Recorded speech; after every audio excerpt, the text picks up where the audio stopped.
Well, welcome to today's panel discussion. I am joined today, my name is Mark Burris. I am with Blackboard Incorporated and very happy to be here with you. I'm a client experience manager with Blackboard and been with Blackboard now for about 6 years.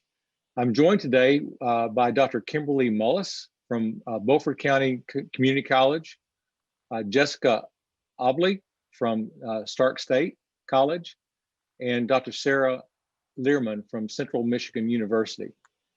So they are going to, we're going to have a panel discussion with them today. And with that introduction, I would like to ask each one of them to provide a brief introduction.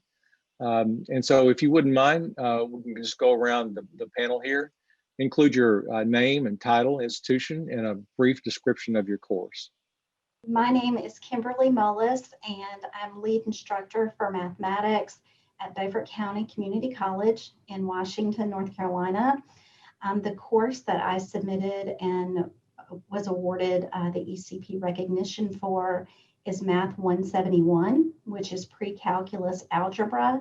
And in that course, we develop topics that are fundamental to the study of calculus. So we focus primarily on the computational aspect, but we also delve into applied areas of the subject. A large percent of our population are high school students. So in designing my course, I kept that in mind. And really the ECP tenets were very helpful to me in the design because my students do need to be independent and manage their time wisely, and they do need a lot of support. Okay, Jessica. Hi, I'm Jessica Obley. I'm an adjunct instructor for Stark State College, and I teach in the computer science division. That is the web design, mobile design, and game design classes for Stark State. My course, WD 121, is Intranet Design and Development. It focuses on the fundamentals of coding, including HTML and CSS. These are intro-level students. Many of them have never taken computer classes before. So as we designed the course, we wanted to make sure that we had all the fundamentals from how to zip files to how to view YouTube videos before we even started with the actual course content. Thank you, Jessica. Dr. Leerman, would you introduce yourself, please? Sure, thank you. Hi, everyone. I'm Dr. Sarah Leerman. I'm a teaching and learning consultant in the Office of Curriculum and Instructional Support at Central Michigan University. But before my job here, I was a faculty in biology and chemistry at Central. And at that position, I developed Bio 105 QR online. It is a 3-credit intro biology course for non-science majors, and it fulfills 2 gen ed or university program requirements. It's a natural sciences laboratory course, so it's a wet lab course, and it fulfills a quantitative reasoning competency, which is quantitative analyses, data, numerical calculations. There's a lot of components that go into that. And so the students we get are really diverse, ranging from first semester freshmen to last semester seniors. Face-to-face version meets for 2 hours in a lecture and 2 hours for a lab every week for 16 weeks, and the online class meets online for 8 weeks. So the challenges that I was looking at in developing this course was streamlining and enhancing for the remote learning experience for those at-home learners. Excellent. Excellent courses and very challenging situations. So thank you guys for sharing it. I'm just going to go around also again, just curious. All of you can be thinking about this, but I'll start with Dr. Mullins. What prompted you to start pursuing the Exemplary Course program? I have been involved with the Blackboard Exemplary Course program now for a few years. Our Blackboard administrator made faculty at our institution aware of the program and really did a great job in promoting it. And so the basics of the ECP program, they really seemed logical and valuable to me. So I attended those training sessions and ultimately submitted a course for ECP. I first received the ECP award for Math 110 2 years ago, and then this year for the Math 171. So I'm really glad I did it. And it has just really transformed the way that I teach my hybrid and online classes. Excellent. Jessica, how about you? Selfishly, we wanted the feedback from the reviewers to understand on what improvements we could make on the course. Did you work with anyone else on your campus and design the course? I think some of you have alluded to that, but if you wouldn't mind giving us some additional details about that process. Oh, very in-depth process. On development at CMU, we undergo what's called the cohort model, and we're paired with an instructional designer and the media resources that our office has for support to create and edit and produce media for our courses, librarians, graphic designers, publisher liaisons, a whole group of people that are present for support in developing our online courses. The ID who helped me with the application or recommended I apply, Dr. Ming Dai, and we're actually office neighbors now. Her office is right next door to mine. She and I worked very closely, and she helped support the design and structure of the course. Our college is very small, and so we do not have instructional designers on staff, and so it's very faculty driven. We do have a Blackboard administrator who provides us with the support that we need, but we're pretty much on our own in terms of design. And we, as faculty, we do lean on each other, so we worked a lot together. There was another instructor who received the ECP award before I did, and so she was really instrumental in giving me tips and pointers and how to design my course in such a way that it would be award-winning. So she freely shared her ideas and best practices with me, and it helped me tremendously. There were also other faculty members in my cohort who collaborated with me and with the previous award winner. And so our Blackboard administrator really facilitated those conversations. She held workshops for us to meet. So we would meet together in a space and work together to make our courses the best that we could. And so I just really valued that time that we spent together. We formed relationships and really helped one another across the finish line. And that's a pretty common experience, I think, too. A number of our clients don't necessarily have instructional designers on site, but it's very, very helpful to have colleagues that have gone through this process before and can share that information. And it's like you said, it's a great way to develop relationships and to learn from your fellow colleagues. So great story there. All right, so Jessica, how about yourself? Sounds like you had some people that you were working with. I certainly did. So I actually sit in online learning as my full-time position for Stark State. I'm an instructional technologist, so I'm obviously familiar with course content.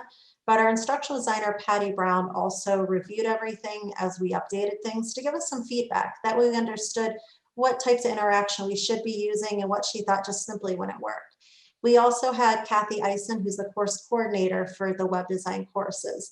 And she created some of the video content, and we shared some of the work of really looking at everything and determining what we could use for projects, what experiences we had in the past with students, and what we saw as needs for our students that we hadn't addressed in the past class. So it was a great group of people who really looked at it, reviewed it. We sent it for the same time as we sent for this to Quality Matters. So between the two groups, we got phenomenal feedback that allowed us to even improve it farther for our students. Absolutely, and that feedback is so important. It's been my experience working with the Exemplary Course program, is getting that feedback from your fellow colleagues and also just different perspectives, right? And that's one of the key, I think, aspects of working across the campus with several people, is getting that overview and different viewpoints. All right, so let's go back to Dr. Mullins. And so the next question up is, describe how your course design fosters student interaction and collaboration. And this is probably one of the most important aspects about the rubric and about the process, and of course, one of the things that we're looking for in terms of engaging students. So, so Dr. Mullis, how did you accomplish that in your course? Right. So in my course, there were many ways that faculty and students could interact. So both synchronously and asynchronously. So the communication activities that I included really fostered a sense of community. Students were encouraged and given opportunities to reach out to myself and to classmates through various methods. There was an open discussion forum available to students where they could freely interact. And then there were more structured opportunities as well. For example, discussion boards. I used self and peer assignments and really just trying to promote that higher order thinking and critical reflection skills. So students really showcased those interpersonal skills of collaboration and teamwork. I can share with you one assignment that I had my students do through the self and peer. So I'll share my screen. Okay, and so with this assignment, I had my students complete the square, right, to solve this quadratic equation. And I had them purposefully make a mistake in their solution. And then it was the job of their classmates to find the mistake and identify what type of mistake it was. And then they had to submit the problem correctly worked. And so it was a great opportunity for students to work together in a self and peer environment and collaborate. And as I said before, really just dig deeper into the subject matter. All right, so Jessica, how about you? How did your course design foster student interaction? Can you see the example on my screen? I want to make sure I'm sharing right. Yeah, we see it. Thank you. So there are several ways that we have course interaction between the students in the course. At the beginning of the semester, it's always important to get them to get to know each other. That way they're comfortable with one another. So this is a discussion that we actually do on the beginning of the semester. And we don't just do the typical state your name, your hobby, blah, blah, blah, because every class does that. I ask them about a historical figure they'd like to meet. It's a great way of knowing their personalities, kind of understanding what their interests are, especially as they're going to design a large project in this class. We're going to spend 16 weeks together. So I kind of like to know a little bit of background about my students. And my students do a fantastic job. Here's one of the example discussions from this semester. And they tell me everything about how long it's been since they've been into school, to what their hobbies are, to if they have kids at home, which helps me gauge how much time they're going to have for this class and the ones that may run into needing some extra time on assignments. If I know that up front, I truly believe it helps me and the students, because if I see they don't have something in the night before, I'll send them a reminder through the Blackboard gradebook saying, hey, just a reminder, you haven't turned this in. One of the other ways we have student-to-student interaction is doing peer reviews. They do a large web design project. And while I can give all the advice there is to give, it's more impactful when it comes from their peers. Because now they have somebody else who tells them, hey, you should change this because. Here's an example of a project I just got in this week, actually. And the students, they provide feedback about what they like and feedback about what needs improvement. Well, that might seem a little odd to some people. It allows my students to understand their clients may come back to them in the future and say, hey, I really liked how you did this, but I don't like this on my website. They have to be able to take that peer review feedback or review feedback from clients with a grain of salt. That way they're not offended, they're not being rude to their clients. So we're actually training them for real world events on this part. All right, so Dr. Leerman, how about you? How did you foster student interaction with your course? Well, I kind of took a different kind of unique spin on the standard discussion board forum as well. Instead of having it be kind of content-based, which is kind of the typical answer the question about this, or how do you feel about this controversial topic in biology, I decided to kind of let the students decide what they thought was the most interesting or the most kind of relevant to them.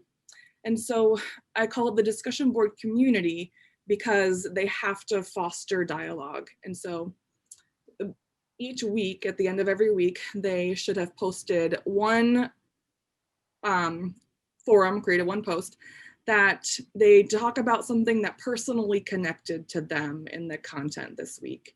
Something that they learned, something that they liked, didn't like. It's really open and really broad. And I did that on purpose because I wanted them to be able to talk about whatever they wanted. And with this connection, they also need to ask a question. And so as scientists, we're always asking questions. So what does this connection, what does this piece of information, this thing that was interesting to you, what does it make you wonder? What does it make you want to learn next? And so then in their second post, they reflect on someone else's connection. Oh, I thought that was interesting too, or I thought that was weird too, or whatever that would look like. And then they take a stab at answering it. Or if they have no idea, they would write something, they would speak to it in some degree and kind of demonstrate some authentic connection. And a lot of times they get kind of back and forth with, oh, I wonder if we did this, or I wonder if we did that. And this little tweak to the discussion board really is one of my favorite parts of the course, because the students get really into it, way more into it than I was expecting them to get into it. And they're really fun to read. So. Thank you, Mark. I'm Monica Hill. You've seen many of you earlier today in an earlier session, and I'm going to be helping out Mark here for the rest of the session. So you talked about how you fostered interaction with students and collaboration in your courses. Now I want to switch gears a little bit and talk about the ECP rubric itself. What parts of the rubric did you find most challenging to meet? The hardest part for me was accessibility.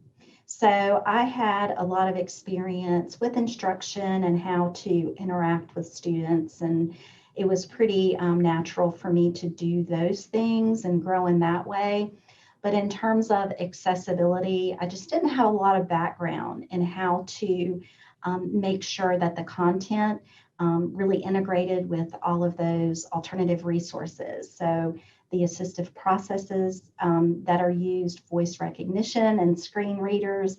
I know that those are very important things. And at our institution, we had extensive training over time with ADA and making sure that our content was ADA compliant. But it was still, there was that learning curve for me. So I had to really work extra hard at making sure that my content was fully accessible and that really I could support learners in the way that they needed to be. For me, my videos, the automatic captions that YouTube adds aren't so great because coding terms are very specific to coding. So when we're using something with a tag, it would call it the wrong thing. So going back through the videos to make sure my closed captions were correct was one thing that was really a challenge because I've got hundreds of videos in the class. The other thing I found challenging was setting my headers and making sure all my text was formatted correctly in Blackboard. Now, what I learned is when you talk to someone at Blackboard and they show you how to do it, it becomes super easy on the Blackboard Learning Management System, but it's finding out how to do it. So it's questions like that that I found if I asked Lisa, who at that time was one of our sales reps, she was super helpful in explaining to me how to use tools to make my class actually more accessible. The most challenging part of the rubric actually for me was approaching this interaction and collaboration bit because with the lab requirement and the QR requirements, I had a lot of things I had to do in the course. And a lot of those structures didn't allow a lot of wiggle room for building in a big group project. Adding more visible or what I guess would seem obvious collaboration seemed just like it would be, oh my gosh, these students are already doing so much in half the time. How can I ask them to do something else on top of this and that and the lab and the lectures every week and the readings? And so the discussion board was a solution to that. And then I incorporated interactivity into the lectures where they have to click and answer questions during the videos when they watch them. That's how I know they watch all the way through. And then having them as part of their labs interact with other people outside the course and then document some of that activity as part of their lab work. And so that's how I kind of worked around that kind of what I thought I saw as a hole in my course, and I was able to fill it with the components that I was already using. That's really exciting and interesting. And that interactivity within the video, that probably made all the difference too, and the length of the video as well. Students probably didn't feel like it was a long video because they were engaged with it. Yes, Really I get a great. lot of feedback about these videos, and thankfully, because they were a whole summer in the studio in front of that camera. So it paid off. So this next one is my favorite question for the panels. And that is, what was the one thing in your course that you were the proudest of and why?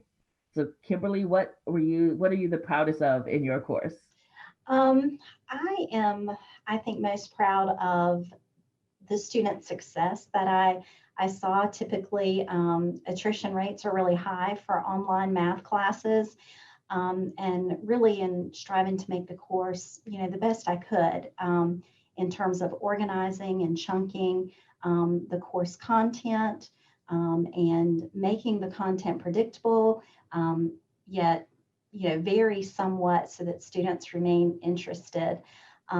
It translated into my students being more successful, and I had less students drop out and more students just really hang in and finish the class, which was very inspiring to me. It made it all worth the effort. We know that going through the ECP program, it is a lot of work, but when you see the results in the end, it makes it worthwhile. Now that does sound worthwhile and great. Jessica, what about you? What were you proudest of in your course? A couple of years back, we looked at the course and realized that students weren't doing a portfolio project that would allow them to have something to show to employers. So I spent a summer working on directions for a portfolio project, and we didn't want them to feel overwhelmed. So they started in week 5, and between making layouts and coding pages and giving peer review, it takes them through week 16 of the course, where they do a reflection on what they felt about the whole process and what they would change to do it again. And what I found is, since we've put a project like this in the course, it allows the students a whole experience of designing a website that they can use for their portfolio, and a chance to go back and reflect about changes they'd make on doing future websites. We've got a lot of great comments from students that they appreciate that they've gone through the whole process. So I would say that's what I'm most proud of. That's great. And Sarah, what about you? I've seen a lot more positive interactions, and just the general feel of the course kind of transform since this last revision, where I made these videos and I did the reflection board, and those kind of reinforcing little nuggets that kind of build on each other and make the experience for the instructor just as good as the experience for the students. I think that's been the most rewarding. And seeing the students leave the course, writing in their reflection board, like, I'm gonna remember this forever, right? They may not, but the fact that they knew enough and thought enough about it to say it to each other, that's what I take away. And it's what I look up on the days when I'm having a hard day, when the students aren't being as grateful as I'd like them to be, right? And so this 105 online, these students, they vocalize their appreciation much more, and that's makes me the most proud of it. That is wonderful. And now I want to ask, before I asked you about the rubric and what was difficult and challenging in the rubric, but what about in general in your course, in designing the whole process of designing the course, which element did you find like the most difficult to master? Was there something that you found that this was really hard, where you feel like this was challenging for me to really master overall in this course? So not just in regards to the rubric, but in general about the whole process. I think, kind of piggybacking on what Sarah was saying with the interaction and collaboration, that, definitely is, a benefit when you see students interacting and collaborating, and there are a lot of benefits. It can be difficult, though, to achieve, right, in STEM, because, for example, in my area is math, and so it's not exactly a hot topic like other areas. So I have to go out of my way to make sure that I present these opportunities for interaction and collaboration in such a way that students will be engaged and it won't be, obligatory in terms of their responses. So I've really made it put an effort into tying assignments to current events, trying to encourage them to find math in the real world with data analysis and polling and things like that. And but still, I think that was difficult to master. It's so interesting how you're able to bring the real world into it to show them that this actually is something that you use throughout your life. And Jessica? I think there were two challenges when we designed this course. The first is our course is used by face-to-face students, hybrid students that come one day, and fully online students. So we needed to have enough content for the online students, but also have items that teachers could use or pull out, such as the peer reviews. In class, they may do them face-to-face if they have time. If not, they may have the students do them online. And we found some face-to-face students just simply don't want to talk in STEM. My students aren't always outgoing, to be honest with you, and that's okay. So for those students, they're much more comfortable online giving feedback. But at the same time, for my web students, I have to be able to teach them everything from the basis of how to organize files to actually uploading files to the web. So there's a lot of videos and a lot of tutorials in the class, which leads to the second challenge, which is how do you actually organize all that content? One of the coolest things I think about the Blackboard learning management system is you can use folders and you can use pages. And there's all different kinds of tools we can use to organize content.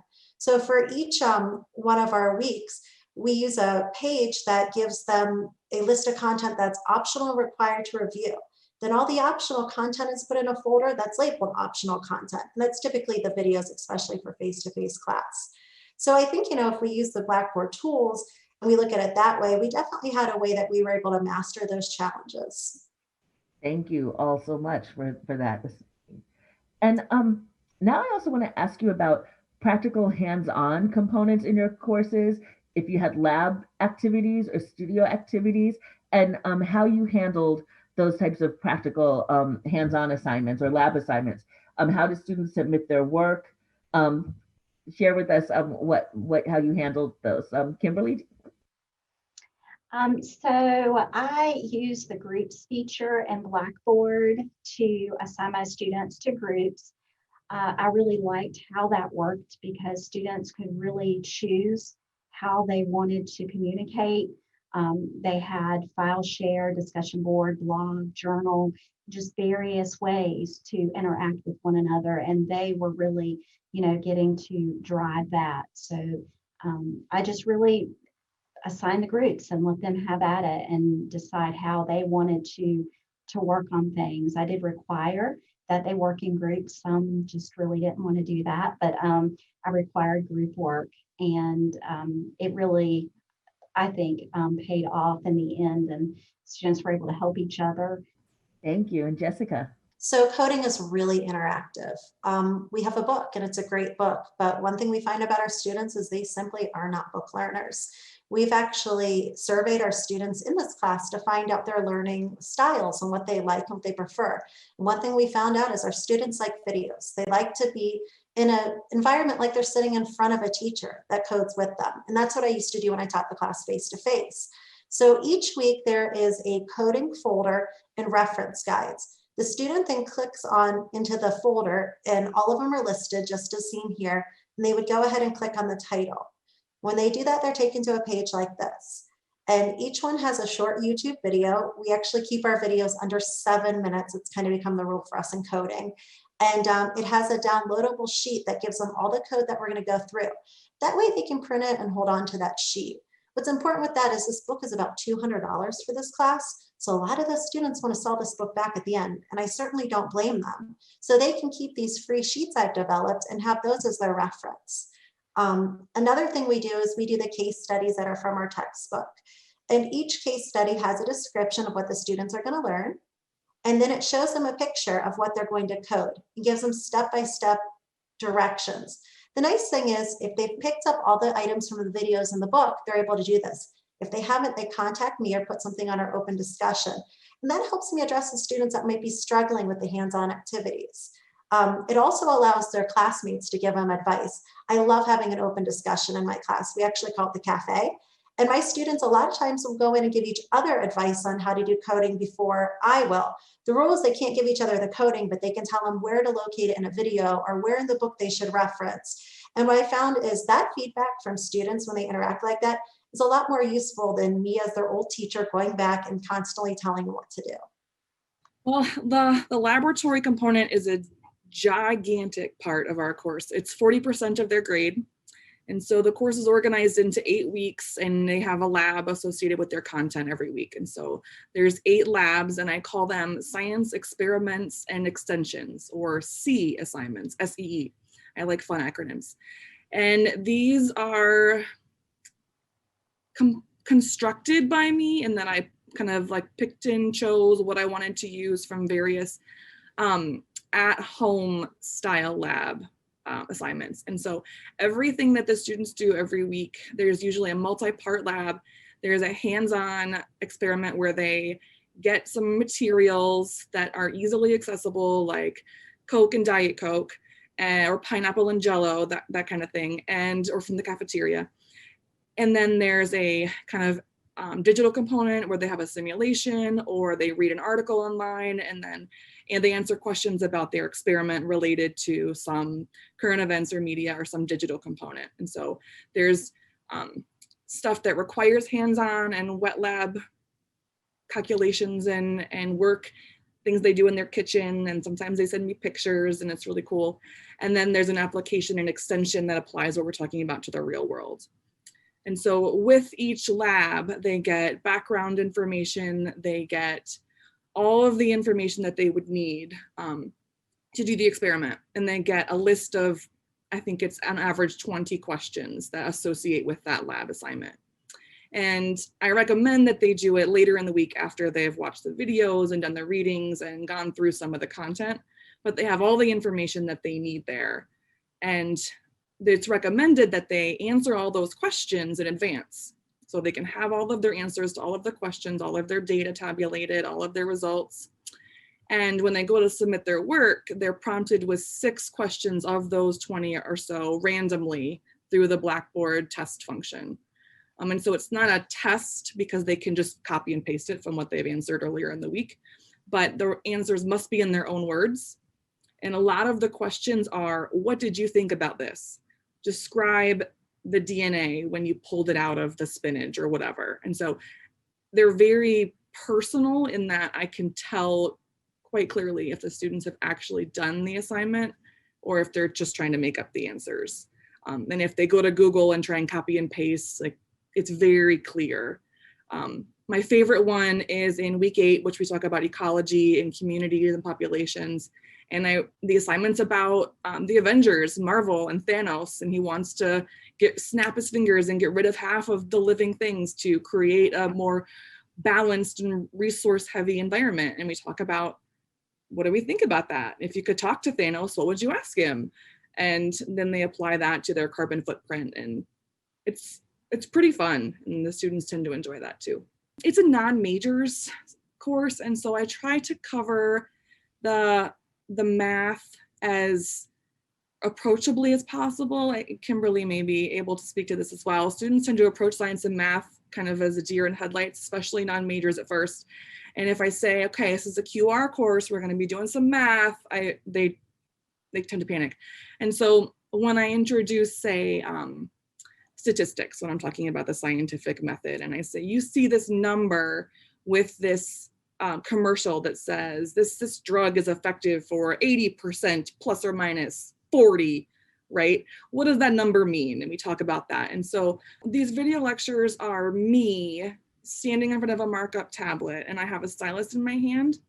And as I show the information on the slide, I can write on it.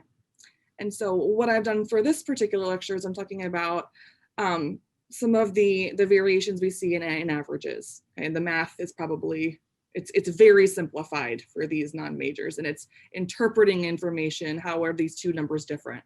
And so I like to draw on the screen and underline that plus and minus. What does this number actually mean in terms of their the differences in those averages? And so we approach it from this very kind of numbers and notations that they will experience in their kind of daily lives. Thank you. And now this next question, Kimberly, you actually started answering this before when you talked about what you were proudest of in your course, but we'd like you to talk about how students have responded to your course and the impact you've seen on student performance and engagement. And if you've had any student evaluations yet, has anything really stood out to you in that? And Kimberly, I know you were mentioning that you have seen a big impact on retention. Can you talk a little bit more about the impact of student performance and engagement in your course? Sure. So students in general are hanging in, in the course. And I think a lot just based on the mid-course survey, I do to just poll my students and get their feedback on my course and how's it going. I check midway through the course, and that way I can make adjustments as needed. And really students, they're able to find the material easily, so they don't feel lost. They feel like they have a handle on where everything's located. They feel connected to me. They know they can reach out. I'm requiring some sessions for them, such as discussion board and meeting with me and collaborate for office hours. But really students are getting their needs met, their educational needs. And so they're getting what they need. And so that's translating, into engagement and better performance. So to me, really, sometimes things get quiet. I'm like, where are they? But it's because they're not lost. They're exactly where they, need to be. So I'm not getting this barrage of emails, Ms. Mullins, I can't find this or I can't find that. Students are really having an easier time with the course. And I think that's really a direct result of how ECP has really structured those guidelines in terms of having students' needs met in all those key areas. I think we found the same thing as Kimberly did. It was a little concerning at first. The students got quiet once we did these changes, and we were wondering what was going on. So I actually started reaching out to my students along with Kathy to hers. And what we found is they didn't necessarily need us as much because they had all the videos and all the description they needed, which was really exciting to find. One of my favorite student feedbacks I had for this course was from a student last week who scheduled a meeting with me. And I thought, we're going to have a little bit of confrontation because the student wasn't doing as great as I would have liked. And the student actually asked me an interesting question. Why can't other classes have the same organization? I can find everything I need in here. And I thought it was fascinating. I thought we were going to talk a little more about things I'd marked him off on his project. He was more upset that his other instructors weren't always using the same organization. So I thought that was kind of cool. I've also had students say that they came to the class knowing nothing and they left with fullness that they could develop a website. I've been excited about that. But they're not the only ones that we've had good feedback from. This course is now being used by all the teachers who teach internet design and development, including, like I said earlier, those face-to-face teachers. When COVID hit in March, we were on spring break and we moved our classes fully online within 3 days. The teachers who taught this class had nothing to worry about because they had already copied the course. Realistically, their class ran the same. The students already had access to those videos for reference, but now the students simply use those instead of having a live course. And what I found from those teachers is they said that a course design like this made the whole process way less stressful than their classes they were teaching. So I was really excited to hear that from teachers. I also had the opportunity to have one of the teachers sit through my class who wanted to learn web design last semester. And she said that this is one of the first classes, and she has a PhD, that she's had such interaction with other students. She loved the fact that they could give them guidance on her website and she could give them guidance. And to me, that's been one of the coolest things, is watching students start to work together. I'm aware that 2 of the students who took this class a couple of years back have opened a web design company. So the interaction between them, they got to know each other well enough and were comfortable after class to open a company. And a couple of times they've sent me projects to look at and ask my feedback on. So I'm really excited to see them grow the business. And I know they've started hiring employees. Wow, what a testimonial. That is fantastic and really, really just inspiring everyone. So it's setting the bar really high. So Sarah, are you happy to follow that? I can try. I won't come close though. I mentioned this earlier, but this is completely anecdotal, I should go through and do a count, but I feel like the students have reached out positively more now. They're quiet, but when they do reach out, it's good, which is, I think, best case scenario. And they write nice things in those discussion boards, and they write it in their last assignment submissions. It's been experientially better for me and for them. Yeah. Thank you. And I think that's a great summary point on that, that this whole process not only gives a better course, a better experience, teaching experience is also a great learning experience for the students, which is the ultimate goal at the end of the day. That brings me though to the next question, which is about the on-campus recognition for creating an exemplary course. What kind of recognition did you get from your campus? And also, what impact has winning an ECP had on your campus? Okay, and so I have submitted 2 courses and received awards for 2. And so the first was pre-COVID, and the award was, the presentation was much different than it was this fall. Of course, we were limited in terms of how we celebrated, but you know, I just really, I felt, I still felt very celebrated by Blackboard. And here on campus, you know, administrators, fellow faculty reached out, you know, and congratulated me.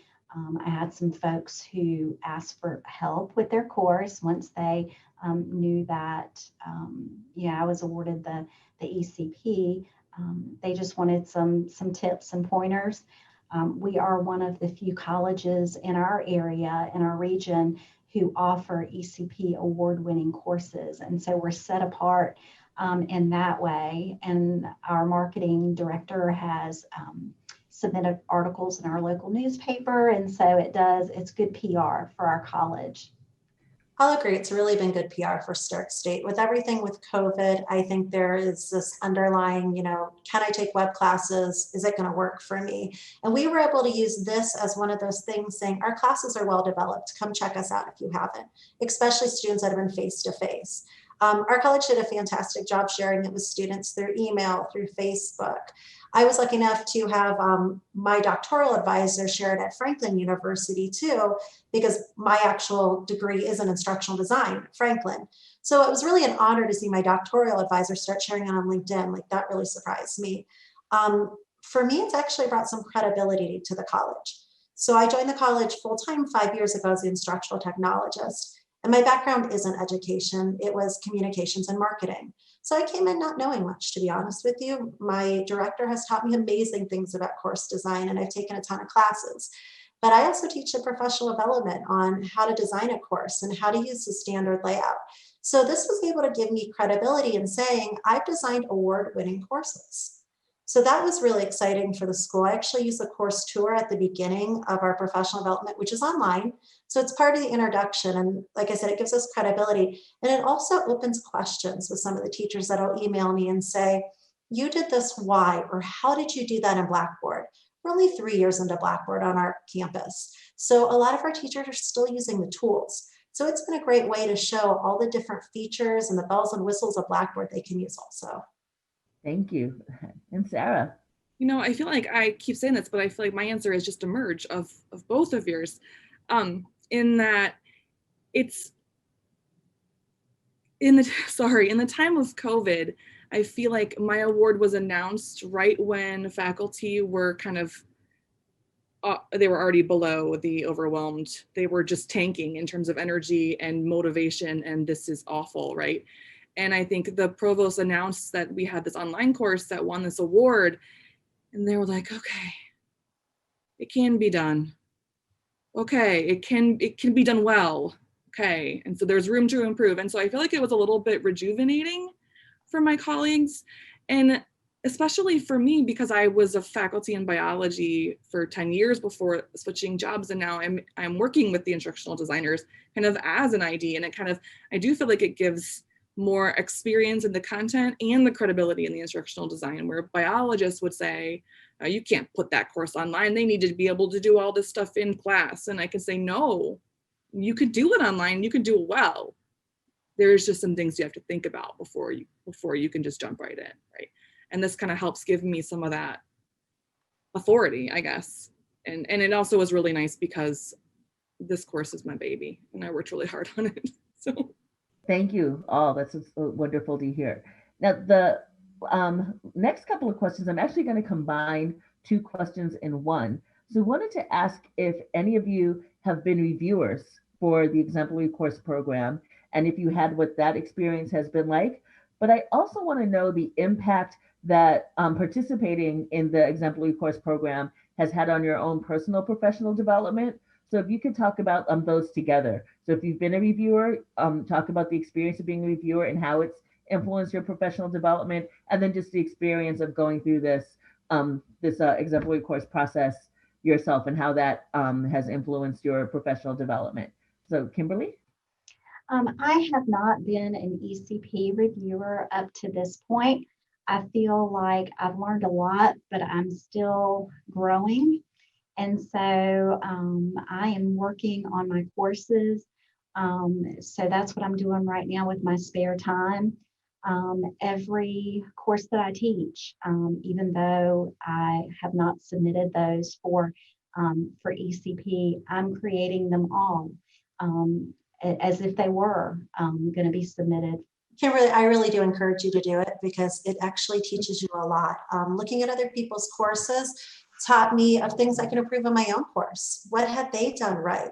I had the pleasure of serving last year as a course reviewer, and the course I reviewed was phenomenal.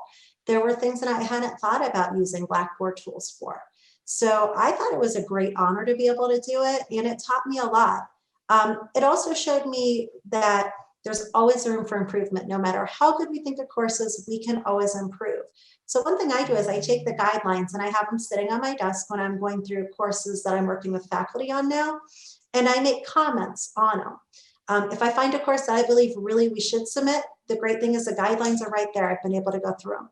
As I'm designing courses, I also look at those guidelines to make sure I've met them. I think it's a great set of guidelines we can use for all the course design we do. Yeah, same thing. I keep the guidelines out and I use them with my work with faculty. And I say, these are the components that you are trying to shoot for in creating this, well-supported learning environment for your students.